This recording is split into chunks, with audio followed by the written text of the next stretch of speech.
إن الحمد لله نحمده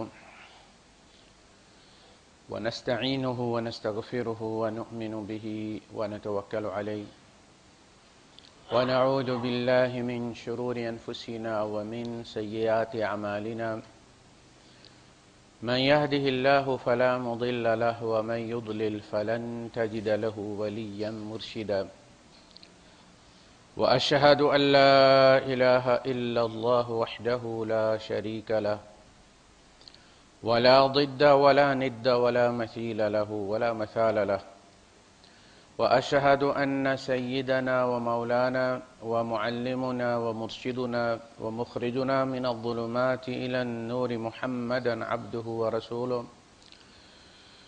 أرسله الله بالحق بشيرا ونذيرا وداعيا إلى الله بإذنه وسراجا منيرا فقد بلغ الرسالة وأدى الأمانة ونصح الأمة وكشف الغمة فترك أمته على المحجة البيضاء ليلها كنهارها لا يزيغ عنها إلا هالك اللهم صل وسلم وبارك عليه وعلى آله وأصحابه وأزواجه وذرياته وأهل بيته أجمعين أما بعد فأعوذ بالله السميع العليم من الشيطان الرجيم بسم الله الرحمن الرحيم ونفس وما سواها فألهمها فجورها وتقواها قد أفلح من زكاها وقد خاب من دساها صدق الله العظيم رب اشرح لي صدري ويسر لي أمري واحلل عقدة من لساني يفقهوا قولي آمين یا رب العالمین۔ اللہ پاک نے قسم کھائی ہے انسان کے نفس کی اور جس طرح سے اس کو بنایا ہے، فَأَلْهَمَهَا فُجُورَهَا وَتَقْوَاهَا، اس میں فجور اور تقوی دونوں چیزیں اس کے پلے سٹور میں رکھ دی، انیبل کر دی ہے، اور آپ کو آپ کے حوالے کر دیا اللہ پاک، کوئی جبر نہیں۔ آپ اندازہ کریں کہ اتنا بڑا رسک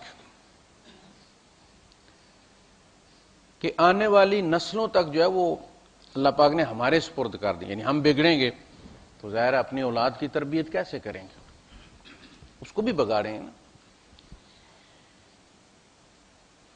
تو دونوں چیزیں ہمارے اندر رکھ دی اور کہا کہ اب سیٹنگز میں جا کے تم نے کرنا ہے جو کرنا ہے۔ آج ہمارے عربی خطبے کا جو ہے وہ موضوع بھی ضبط ہے، ضبط النفس۔ آپ جب عربی اپلیکیشن میں جائیں انگلش کی بجائے تو جہاں سیٹنگز آتا ہے نا وہاں ہوتا ہے ضبط، سیٹ کریں آپ کو کیا چاہیے، پروفائل کون سی چاہیے، آواز کتنی چاہیے، بلوٹوتھ آن کرنا ہے نہیں کرنا، ڈھیر ساری چیزیں اس کے اندر موجود ہیں۔ یہ ہے ضبط، ضبط نفس۔ نفس کی سیٹنگز پہ جا کے آپ نے یہ طے کرنا ہے کہ فسق کرنا ہے یا فجور کرنا ہے، دونوں آپ کے پلے سٹور میں رکھ دیے، اور اگر نہ رکھتا تو امتحان کوئی نہیں تھا۔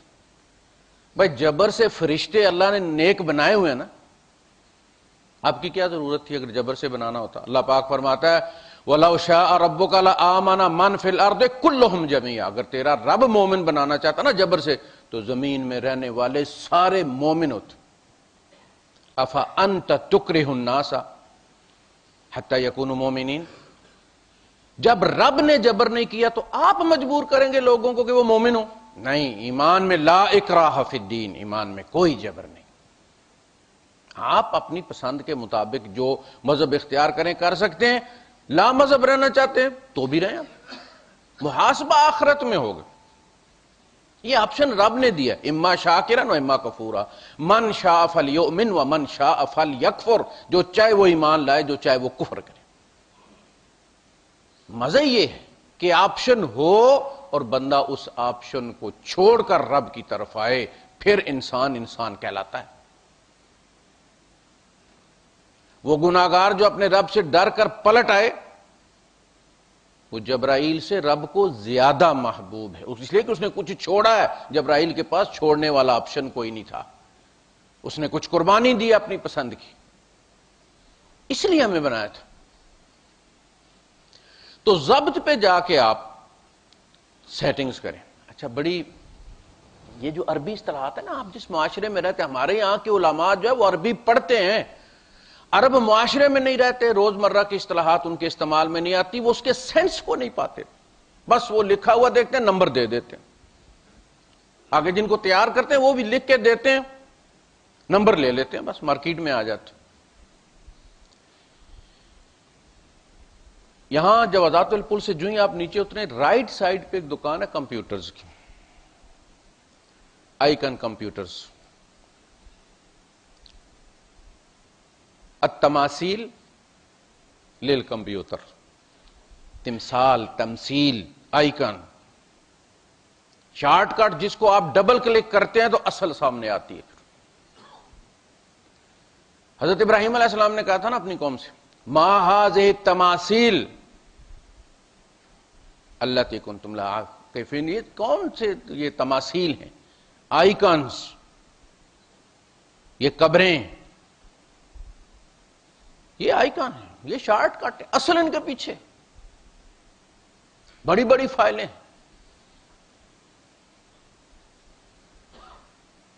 ان کے لیے نذرانے چڑھتے ہیں، ان کے لیے ہر وہ چیز، بال جا کے اتارے جاتے ہیں، طواف ہوتے ہیں، جانور چلا کے لے جائے جاتے ہیں، وہاں ذبح کیے جاتے ہیں، چڑھاوے چڑھتے ہیں، یہ تماثیل ہیں۔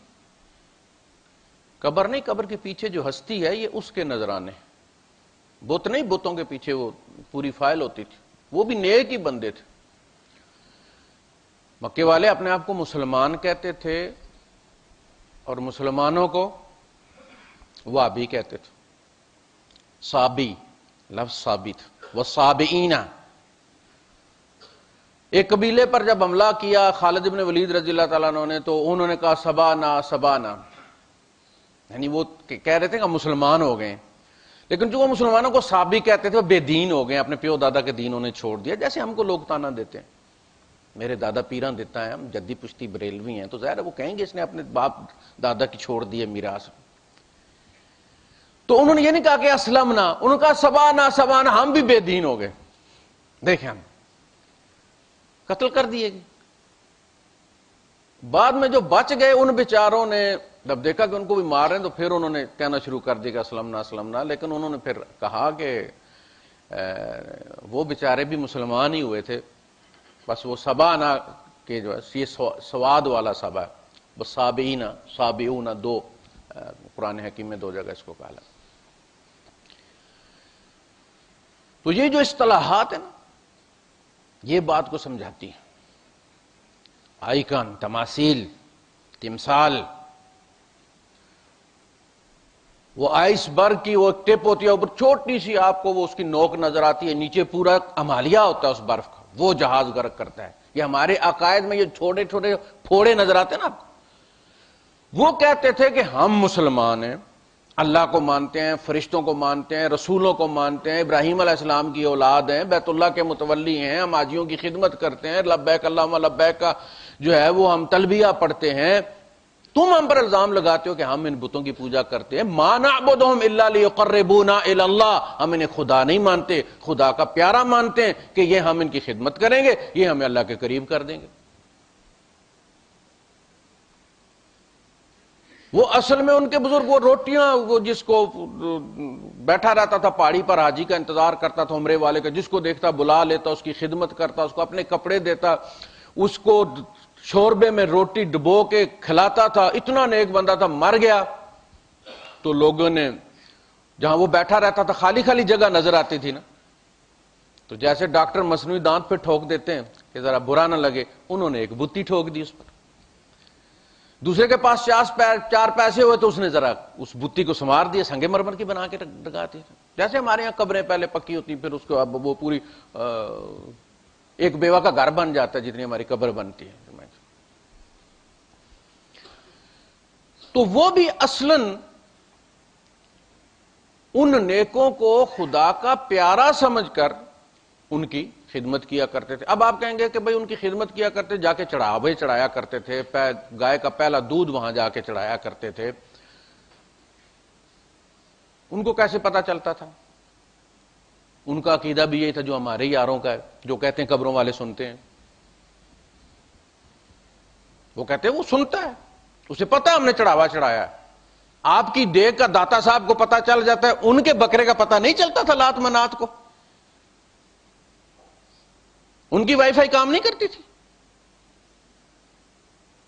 عقیدہ یہی تھا. وہ بھی اپنے آپ کو مسلمان کہتے تھے، ہم بھی کہتے ہیں. اللہ رسول سب کو مانتے تھے، آخرت کو بھی مانتے تھے.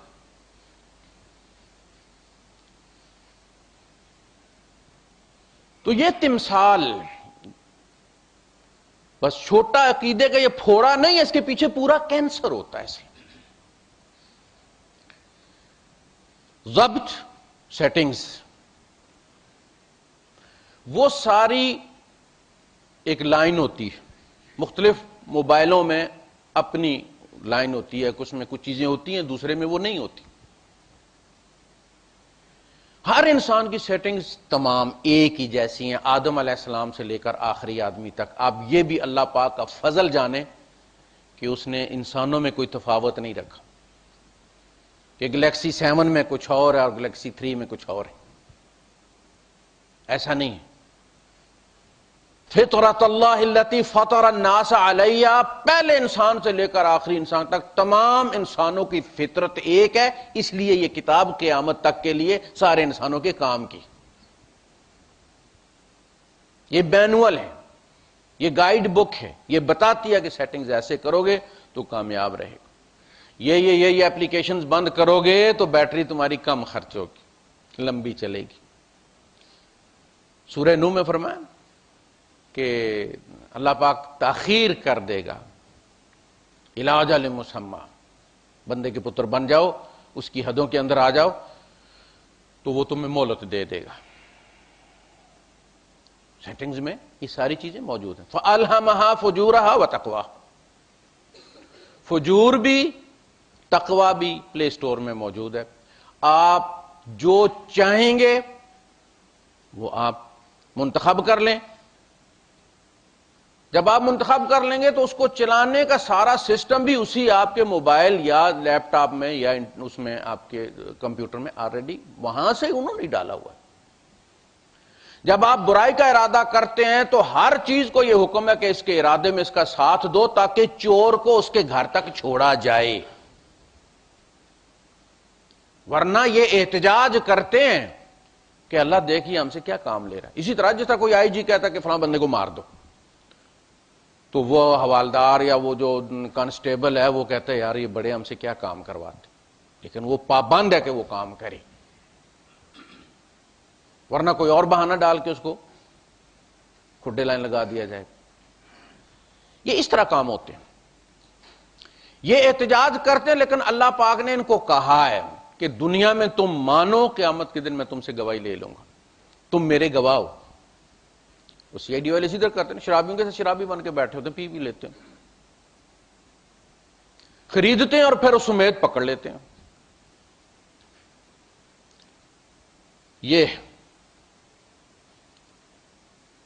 حتی اذا ما جاءوا شاہد علیہم سمعہم وابصارہم وجلودہم بما كانوا یعملون، یہاں تک کہ جب وہ رب کے سامنے آئیں گے تو ان کی سماعت و بصارت، ان کے ہاتھ پاؤں، ان کی جلدیں ساری ان کے خلاف گواہی دیں گی جو انہوں نے کیا تھا. وَقَالُوا لِجُلُودِهِمْ لِمَا شَهِدتُّمْ عَلَيْنَا، اور وہ اپنے جلدوں سے کہیں گے کہ تم نے کیوں گواہی دی ہے. حدیث میں آتا ہے وَإِلَكُنَّ عَنْ كُنَّ أُنَاضِلْ، اور تمہارا بیڑا غرق میں یہ ساری جد و جہد اور چلاکیاں اور ہوشیاریاں جو کرتا تھا تمہارے لیے ہی تو کرتا تھا. وہ جلد کو کہے گا تمہیں ٹھنڈا رکھنے کے لیے تو میں نے اسی رشوت میں لیا تھا، تم ہی گواہ بن گئے میرے خلاف. قالوا انطقنا اللہ الذی انطق کل شیء، اللہ نے ہمیں بلوا لیا ہے، اس نے زبان دی. نختم علی وجوہہم، مور لگا دی جائے، افواہہم. تو سیٹنگز ہم نے طے کرنی ہے، اس کو سپورٹ کرنے والی ساری اپلیکیشنز موجود ہیں. برائی کا ارادہ کرو گے تو برائی بھی موجود ہوگی، وہاں لے جانے والی ٹیکسی بھی آپ کے سامنے آ جائے گی، پیسے آپ کی جیب میں موجود ہوں. مسجد آنے کا کرو گے ارادہ ہر چیز آپ کی سپورٹ کرے گی، آ جاؤ۔ یہ جو تقدیر کے بہانے کرتے ہیں نا، ایسا کوئی بندہ نہیں کہہ سکتا کہ میں تو وضو کر کے آیا تھا، مسجد سیڑھیوں پہ چڑھا تو آگے شیطان کھڑا تھا، انہیں مکہ مارا، اس نے کہا بغیرتا جا کے فلم دیکھ، تیرے مقدر میں تو فلم لکھی ہوئی ہے، تو کدھر آ گیا مسجد؟ کوئی کہہ سکتا ہے؟ نہیں، شیطان بھی اعلان برات کرے گا۔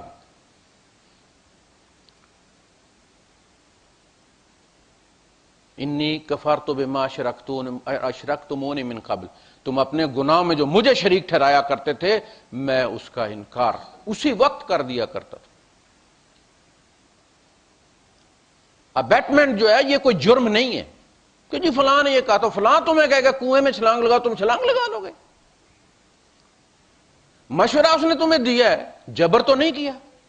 ما کان لی علیکم من سلطان الا ان دعوتکم، میرے پاس تمہارے خلاف کوئی طاقت نہیں تھی، کوئی سلطان، غلبہ نہیں تھا میرا تمہارے دل و دماغ پر۔ حضور نے فرمایا اگر شیطان کو غلبہ دے دیا جاتا، انسان سے فیصلہ کرانے کی صلاحیت دے دی جاتی، تو تم میں سے ایک بھی جنت میں نہ جاتا۔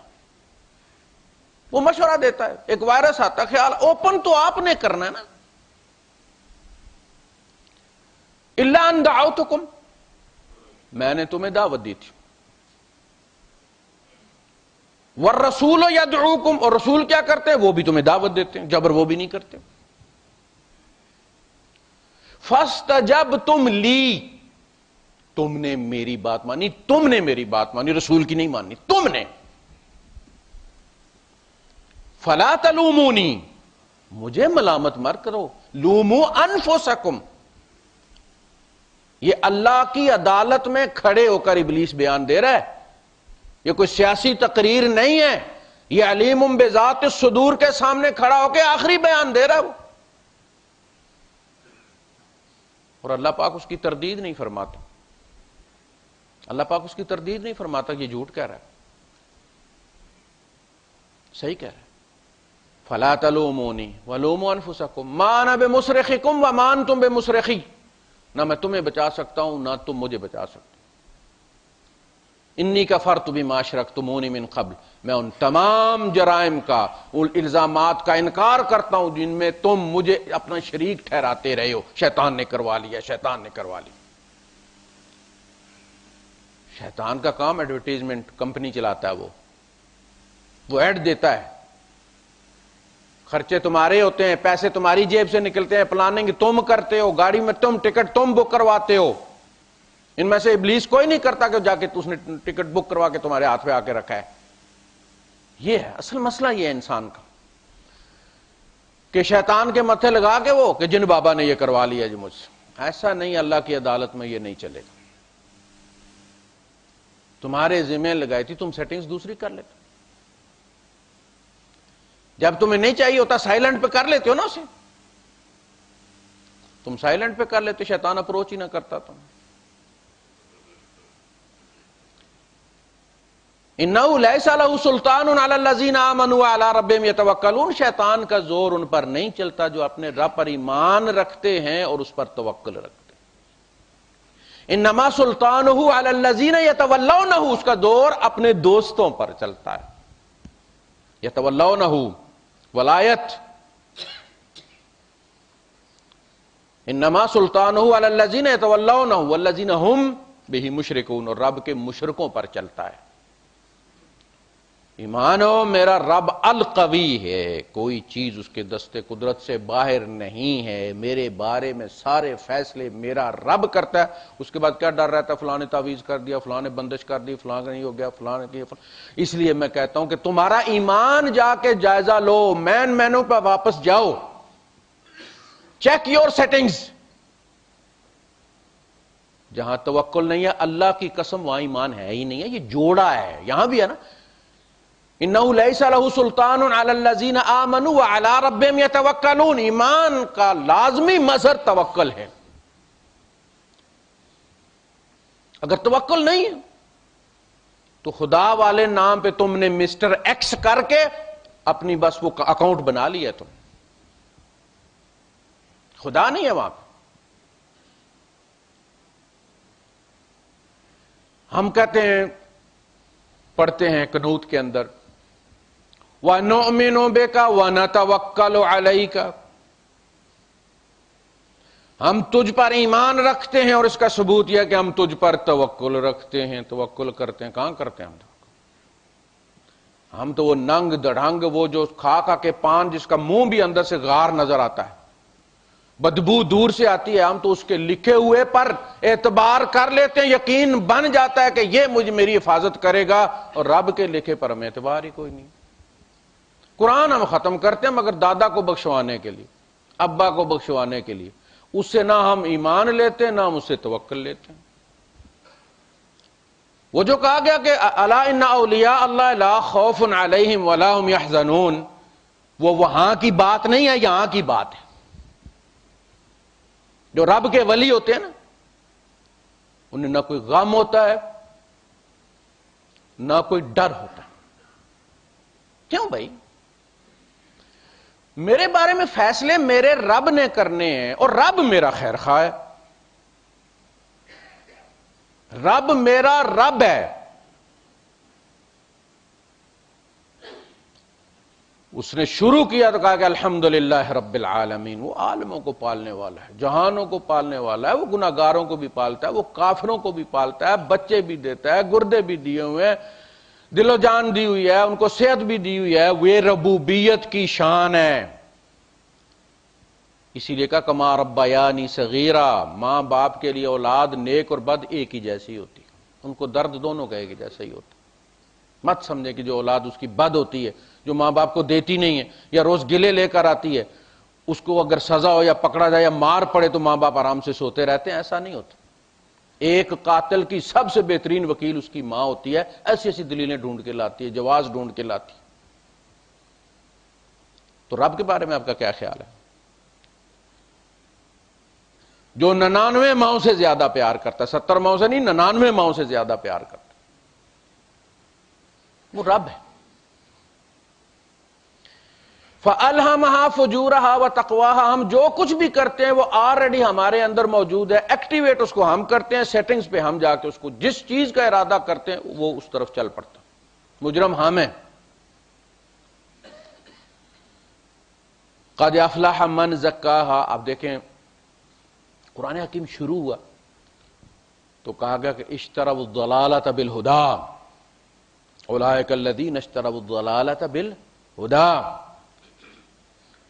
والعذاب بالمغفرہ۔ جو دو چیزیں ہوتی ہیں کہ آپ کے پاس دو اپرچونٹیز ہیں، دو مواقع ہیں، دو آپشن ہیں، ان میں سے جب آپ ایک چنیں گے تو دوسرا لازم اس کی قیمت پر چنیں گے، یعنی اس کو آپ چھوڑیں گے نا، قربان کریں گے تو ایک چنیں گے نا۔ آپ کے سامنے دو آپشن تھے، ہدایت یا گمراہی، ان میں سے ایک صلہ اور ایک ثمن ہے، ایک کموڈٹی ہے، ایک اس کی پرائس ہے۔ انہوں نے ہدایت کو چنا، پرائس کے طور پہ گمراہی کو چھوڑ دیا۔ انہوں نے گمراہی جب چنی، اشتروا الضلالۃ بالہدیٰ، ہدایت اس کی قیمت میں دے دی۔ دیکھا، عذاب کو چنا، مغفرت اس کی قیمت میں دے دی۔ انہوں نے، اللہ پاک نے بڑے پیارے الفاظ فرمایا، فما اصبرہم علی النار، یہ لوگ کتنے ڈیڈیکیٹڈ ہیں آگ کے معاملے میں کہ نہیں ہم نے لازم آگ میں جانا ہے۔ اشتروا الضلالۃ بالہدیٰ، پہلا سٹیپ یہ انہوں نے غلط لیا، وہ یہ لیا کہ آپشن تھا، سیٹنگز میں گئے، اس میں انہوں نے ہدایت کو قربان کر دیا، نیگلیکٹ کر دیا، اگنور کر دیا، اور گمراہی کو چن لیا۔ یہ پہلی سیٹنگ۔ اس سیٹنگز کے تابع پھر اور چیزیں آتی ہیں۔ والعذاب بالمغفرہ، اور عذاب کو سلیکٹ کر لیا، مارک کر لیا، مغفرت کو چھوڑ دیا۔ اس لیے کہ جب آپ مغفرت کو سلیکٹ کریں گے، مارک کریں گے، تو آٹومیٹیکلی وہ جو ٹک آپ نے لگایا ہوا تھا عذاب پر وہ مٹ جائے گا اور ٹک یہاں لگ جائے گا۔ دونوں پہ ٹک کبھی نہیں ہوا۔ ہدایت اور گمراہی دونوں ٹک نہیں ہوں گی، مارک نہیں ہوں گی۔ اگر آپ نے ہدایت چنی ہے تو آٹومیٹیکلی وہ جو ٹک لگا ہوا تھا گمراہی پر وہ سیدھا شفٹ ہو جائے گا ہدایت والے پر. دوسرا آپ نے قیمت دی، اس کو چھوڑا آپ. یہ ہے اشتروا الضلالۃ بالہدی والعذاب بالمغفرہ. آپ فجور کو چنیں گے تو تقوی والا ٹک ختم ہو جائے گا، تقوی والے کو چنیں گے یہ والا ختم ہو جائے گا. اللہ کے رسول صلی اللہ علیہ وسلم نے فرمایا کہ الزانی لا یزنی، الزانی جو زنا کرنے والا ہے، لا یزنی وہو مؤمن، کوئی زانی حالت ایمان میں زنا نہیں کرتا. والشارب لا یشرب وہو مؤمن، شرابی شراب جب پیتا ہے تو وہ ظاہر ہے اس نے وہ فجور والے کو ٹک کیا، تقوی کو چھوڑ دیا، ایمان اس نے نکال دیا. ولا یسرق السارق حین یسرق وہو مؤمن، لا یزنی زان حین یزنی وہو مؤمن.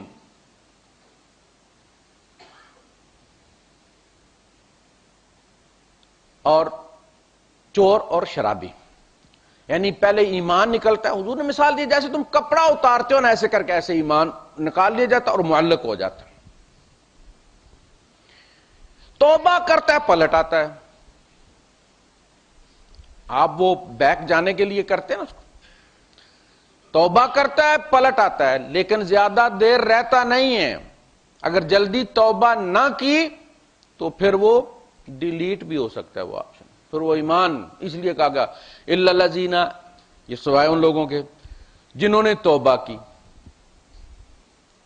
وآمنوا، اور تجدید ایمان کی. اب تجدید ایمان کی ضرورت ہے. عدت ہوتی ہے نا، 3 مہینے میں آپ رجوع کر سکتے ہیں، اس کے پاس مکرنے کا آپشن کوئی نہیں ہے. آپ کہہ سکتے ہیں جی میں نے واپس لیا، جی طلاق ڈسمس کر دی میں. 3 مہینے کے بعد وہ آزاد ہو گئی ہے، اب نئے نکاح میں اس کی مرضی درکار ہوگی، نیا حق مہر ہوگا، نئی شرائط ہوں گی، نیا نکاح ہوگا. 3 مہینے کے بعد آپ کا حق ختم ہو گیا رجوع کا، وہ آزاد ہو گئی. یہی معاملہ ایمان کا ہے. زیادہ دیر وہ انتظار نہیں کرے گا. اسی لیے جو لوگ کہتے ہیں جی توبہ کا کیا فائدہ، جی روز کرتے ہیں جی پھر گناہ کرتے ہو. بھائی صاحب توبہ کا فائدہ یہ ہے کہ ایمان واپس آ جاتا ہے. شاید ایمان کی حالت میں ہی موت آ جائے، موت کا پتہ تو کوئی نہیں نا. آج کل تو زیادہ ہی ہو گئے اسباب جو موت کے زیادہ ہو گئے ہیں. کسی زمانے میں پوری قوم، پوری بستی کو مارنے کے لیے بہت بڑا عذاب آیا کرتا تھا. آج کل ایک بلڈنگ ہی کولیپس کر جائے اتنے بندے مر جاتے.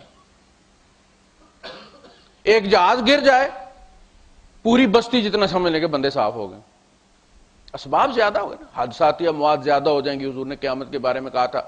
اب اس زمانے میں کسی کے ذہن میں حادثے کا کیا سمجھ آتی ہوگی کسی کو.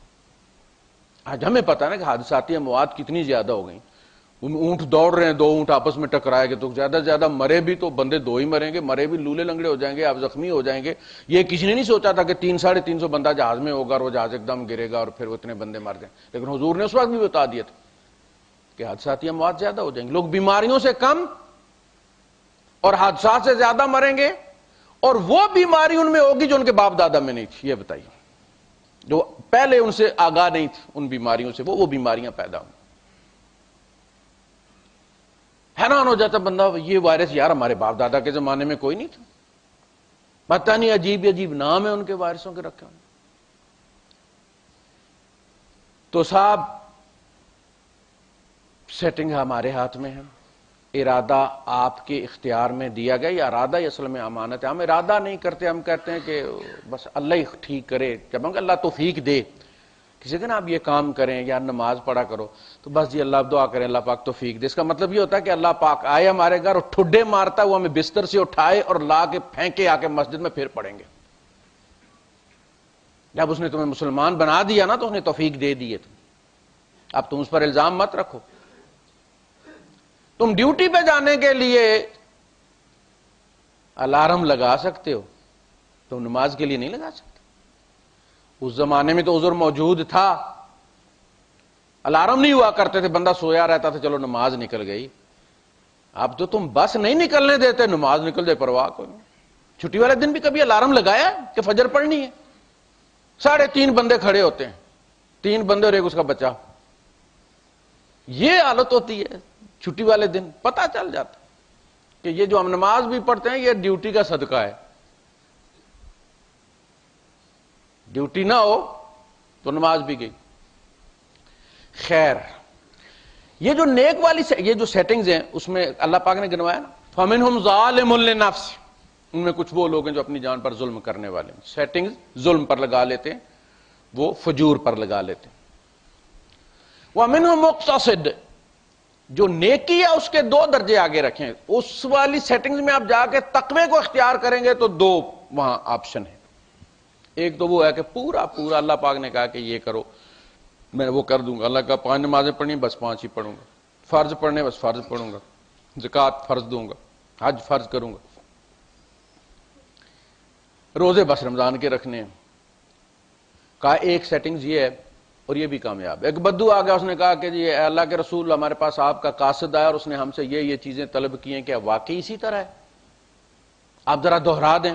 آپ نے وہ سارا دوہرا دیا کہ تمہیں نماز پڑھنی ہے، اس طرح سے 5 نمازیں ہیں اور اس طرح سے زکوٰۃ ہے، اگر اللہ نے تمہارے پاس کچھ بچت رکھی ہے تو اس میں سے اتنا نکال دو، برکت ہوگی، اور پھر اس طرح زندگی میں کر سکتے ہو تو حج بھی کر لیں. اس نے کہا جی جس نے آپ کو حق کے ساتھ مبعوث فرمایا میں اس کی قسم کھاتا ہوں کہ اس میں نہ کمی کروں گا نہ زیادتی کروں گا، کوئی نفل شفل نہیں. دیکھیں آپ نے فرمایا اگر یہ سچا ہے تو کامیاب ہو گیا. ہمارے یہاں تو 17 رکعتیں نماز کفتہ بخار چڑھ جاتا ہے، نہ پڑھی ہو نہ پڑھنی ہو ابھی تو 17 رکعت کا بلڈ پریشر لو ہو جاتا. 17 رکعت اور یار 4 فرض 3 وتر بھی پڑھ سکتے ہو، جان پہ بنی ہوئی تمہاری، چھوڑو مت اس کو. یہ سنتیں اوور ٹائم ہے. اوور ٹائم کا مطلب یہ نہیں کہ تم نہیں کر سکتے تو اب ڈیوٹی پر بھی نہ جاؤ.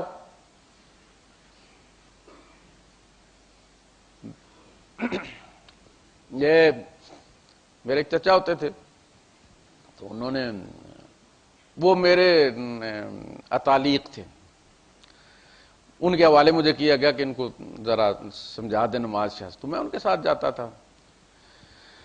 انہوں نے عشاء کی نماز پڑھنے آ رہے تھے، ہم لوگ ہلکی ہلکی چاندنی تھی، بجلی ہمارے گاؤں میں ہوتی کوئی نہیں تھی، ایک آدھ للٹین ہوتی تھی یا دیا ہوتا تھا مسجد میں. سارے بڈھے چھوٹے اس وقت نمازی ہوتے تھے، جوان بہت کم، اب بہت جوان مسجدوں میں ہوتے. اس زمانے میں ریا کیا بندہ جو اور کوئی کام نہیں کر سکتا تھا وہی مسجد میں نظر آتا تھا. کچھ باتھ روم میں تھے، کچھ آولیاں بری وضو کر رہے تھے، کچھ سنتے پڑھ رہے تھے اور کچھ بیٹھے ہوئے اونگ رہے تھے، ساری داڑھی کے تھکے ہوئے.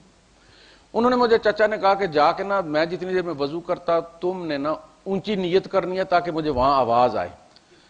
اور میں نے جا کے شروع کر دی، نیت کی 30 نماز نہیں پڑھنا خاص واسطے اللہ تعالیٰ دے. 17 رکعت نماز کفتہ ہوں. وہ جو وضو کر رہا تھا اس کے ہاتھ کے کوزہ چھوٹ گئے، جو باتھ روم میں تھا اس نے وہاں بریک لگا لی. یہ کیا ہو گیا بھائی؟ اچھا جو سو رہے تھے وہ جاگ گئے کہ بھائی یہ بھی آیا آگے نکل گیا، ہم تو اس وقت کے بیٹھے ہوئے ہیں. وہ جب ہنسے نا سارے اور چاچا بھی میرا ہنسا تو میں نے کہا بھائی یہ تو داؤ لگا لیا نا، تو مذاق ہو گیا میرے ساتھ. تو رستے میں آ کے 17 رکعت نماز کفتہ. تو اس نے کہا کہ اللہ کے رسول میں اس ذات کی قسم کھاتا ہوں جس نے آپ کو حق کے ساتھ مبعوث فرمایا، نہ کمی کروں گا نہ زیادتی کروں گا. آپ نے فرمایا اگر یہ سچا ہے، 2 زلفوں والا، وہ اس نے بال لٹکائے ہوئے تھے نا، تو آپ نے فرمایا یہ زلفوں والا اگر سچا ہے تو کامیاب ہوگا. مقتصد ومنہم سابق بالخیرات باذن اللہ، اس میں دوسرا آپشن موجود ہے کہ جو اللہ کے اذن سے اللہ کے فضل سے آگے نکل جاتے. ذالک هو الفضل الکبیر، یہ بہت بڑا فضل ہے اللہ پاک. جو فرائض کی پابندی کرتے ہیں اللہ پاک انہیں کھینچ لیتا ہے، اور جتنا وہ کھینچتا ہے وہ پھر نوافل میں بڑھتے چلے جاتے ہیں. حتی اکون، یہاں تک کہ میں ہو جاتا ہوں سمعہ الذی یسمع بہ، اس کی سماعت جس سے وہ سنتا ہے، اس کی زبان جس سے بولتا ہے، اور اس کی بصارت جس سے دیکھتا ہے، اور اس کا ہاتھ جس سے وہ پکڑتا ہے. یعنی یہ سارے اعضاء اس کے ہوتے ہیں، مرضی میری چلتی ہے. وہ وہی سنتا ہے جو ہم کہتے ہیں، وہی دیکھتا ہے جو ہم نے جائز کیا ہے، وہی بولتا ہے جو ہم نے جائز کیا ہے. وہ ڈرتا کس سے ہے؟ ڈرتا اس سے ہے کہ اللہ ناراض نہ ہو جائے، محبوب ناراض نہ ہو جائے. جہنم بہت دور کی بات ہے، کچھ لوگوں کے لیے یہ ضروری ہے، لیکن یہ والے جو ہے نا، والسابقون السابقون اولئک المقربون، یہ وہ مقرب لوگ ہیں جنہیں صرف اللہ کی ناراضی کا ڈر ہوتا ہے اور اللہ کی رضا جوئی ان کی فطرت بن جاتی ہے۔ یہ سوچیں گے اگر میں نے یہ کیا تو اللہ اس سے خوش ہوگا یا نہ، خوش ہوگا تو کتنا خوش ہو، میں اپنے منہ سے نکال کے کسی کو دے رہا ہوں میرا رب خوش ہوا ہو۔ جنت پاس سے نہیں پھٹکتی ان کی، رب کی خوشی ان کی جنت ہے، رب کی ناراضی ان کی جہنم ہے۔ یہ تیسرا طبقہ ہے۔ سورہ واقعہ میں تینوں کا ذکر کیا نا اللہ پاک، اصحاب الیمین کا، اصحاب الشمال کا، اور السابقون السابقون اولئک المقربون۔ کیونکہ تھوڑے ہیں ان کو آخر میں رکھا ہے۔ مزے کی بات ہے جہاں سے اللہ نے ذکر شروع کیا انعام کا، جزا کا، پہلے ان کا ذکر کیا ہے کیونکہ زیادہ مقرب ہے وہ رب کی رضا۔ اس لیے صحابہ کے لیے سب سے بڑا جو سرٹیفکیٹ ہے نا، اللہ پاک فرماتا ہے رضوان من اللہ اکبر، جنت گنوائی اللہ نے، جنت میں یہ ہوگا یہ ہوگا یہ ہوگا، جنت ملے گی، ورضوان من اللہ اکبر۔ صحابہ کے لیے اللہ کا یہ کہہ دینا کہ رضی اللہ عنہم، اللہ کی قسم جنت سے بڑی نعمت ہے۔ اللہ کہتا ہے رضوان من اللہ اکبر، ساری جنتوں سے اوپر سب سے بڑا انعام یہ کہ رب ان سے راضی ہے۔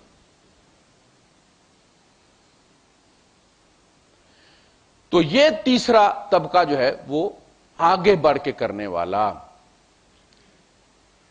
اللہ نے کہا اتنا، ان اور ایکسٹرا کر دیا کہ اللہ نے یہ کہا تھا میں تھوڑا سا زیادہ کر دوں گا تو اللہ خوش ہو جائے گا۔ یہ ہے تقرب نوافل کے ذریعے۔ خیر جنت میں چلے گئے، اب ہم دیکھتے ہیں کہ وہاں کیا نعمتیں ہیں، ان کا کیا حال ہے، اور جو نہیں گئے ان کا کیا حال ہے۔ 2-3 منٹ ہی ہمارے پاس۔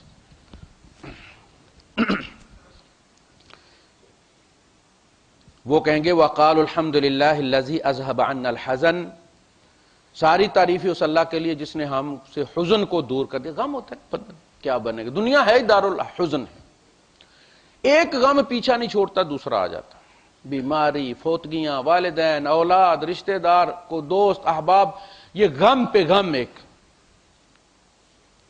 جان چھوٹی اس سے، اب نہ کوئی مرے گا، نہ ہماری اولاد میں سے مرے گا، نہ ہمارے والدین میں سے کوئی مرے گا، سارے اکٹھے ہیں جو بھی ہیں۔ ان ربنا لغفور شکور، ہمارا رب بڑا بخشنے والا ہے، یعنی انہیں پتہ ہے نا ہم نے گناہ بھی کیے ہوئے ہیں، وہ پکڑنا چاہے تو نماز پہ پکڑ لے۔ من صلی یرائی فقد اشرک، جس نے ریاکاری کی نماز پڑھی اس نے شرک کیا، پکڑنا چاہے تو نماز پہ بھی پکڑ سکتا ہے وہ، تو اس نے بخش دیا۔ فلاں فلاں گناہ اس نے ذکر ہی نہیں کیا، وہاں ذکر ہی نہیں کیا۔ اللہ پاک فرشتوں سے کہے گا، دیکھنا قیامت میں یہ مناظر ہے اللہ پاک کے بندوں کو قریب کرنے کے لیے۔ وہ جو اللہ کو لوگوں نے ہوا بنایا ہوا نا کہ لوگوں کو ڈرا ڈرا کے ہم جنت میں لے جائیں گے، ایسا نہیں ہے، بندے کی فطرت کچھ اور ہے۔ حضور فرماتے ہیں کہ اللہ پاک فرشتوں سے کہے گا اس بندے کے چھوٹے چھوٹے گناہ گنواؤ، اور وہ چھوٹے چھوٹے گناہ گنوانا شروع کریں گے، اور بندہ شور کر دے گا اللہ یار مان لیا نا میں گناہگار ہوں، چھوڑو چھوڑو، اللہ پاک تو فیصلہ سنا بس۔ اسے پتہ ہے نیچے بڑے بڑے چھکے ہیں، تو یہ سنگلز پہ ہی کام ہو جائے تو سزا تھوڑی کم ہوگی۔ وہ فرشتے جتنا ادھر تھیلے کی طرف بات مارو کہ صبر کرو یار، اللہ پاک میں گناہگار ہوں، نہ مان لیا، وہ آپ سزا سنائیں۔ اللہ پاک کہے گا اچھا ٹھیک ہے فیصلہ سناتا ہوں میں، اس کے جتنے گناہ تم نے گنوائے نا ان کے بدلے اس کو نیکیاں بدلی کر کے دے دو گا، کہ صبر کرے۔ اللہ پاک نے ابھی نیچے بڑے بڑے ہوئے، کہے گا نیچے نکالو یار، اگر بدلی کر کے دینا تو کوئی سواد تو آئے نا۔ تو وہ یاد ہیں بندوں کو، تو کہہ رہے ہیں ان ربنا لغفور، اللہ ہمارا بخش رب جو ہے وہ مغفر کس کو کہتے ہیں؟ ہیلمٹ کو، خود کو جو جنگ میں پہنا جاتا ہے، پردہ ڈال دیا اس نے، لوگوں کے سامنے بیان بھی نہیں کیا، ایسا معاف کیا۔ اور شکور ایسا کہ ہماری ادھی پچادی نمازیں بھی قبول کر لی ہیں اس نے، کہ ٹھیک ہے، ورنہ نبیوں کی نمازوں کے سامنے رکھ کے قبول کرتا، سٹینڈرڈ تو وہی تھا نا، اٹھا کے باہر نہ پھینک دیتا۔ میاں امام صاحب فرماتے ہیں جنہ سرافاں اگے رلدے لال جواہر پنے، کچے موتی ویکھ ساڈے قد انہاں دل منے، اور جس رب کے سامنے انبیاء اور اولیاء کی نمازیں پڑھی ہوں گی، ہمارے تو کچے منکے ہیں، پھر بھی اٹھا لیتا ہے، تو یہ اس کی شان کریمی ہے، ہمارا احسان نہیں، اس کا احسان ہے۔ الذی احلنا دار المقامہ، جس نے ہمیں ٹھہرایا دار المقامہ، رہنے والا گھر۔ رہنے والا گھر صرف آخرت کا گھر ہے، جہاں سے آپ نے کہیں جانا نہیں، اور یہ سرائے ہے بھائی، یہاں ہم جائیں گے کوئی اور آ کے بسے گا۔ دار المقامہ رہنے کی جگہ صرف ایک ہے، جہاں سے فرمایا نہ وہ وہاں سے نکالے جائیں گے نہ نکلنا چاہیں گے، لا یبغون عنہا حوالا، ایسی دل میں کھبو دی جائے گی وہ جنت کہ وہ وہاں سے کسی دوسری جگہ جانا بھی نہیں چاہیں گے۔ وآخر دعوانا الحمدللہ رب العالمین۔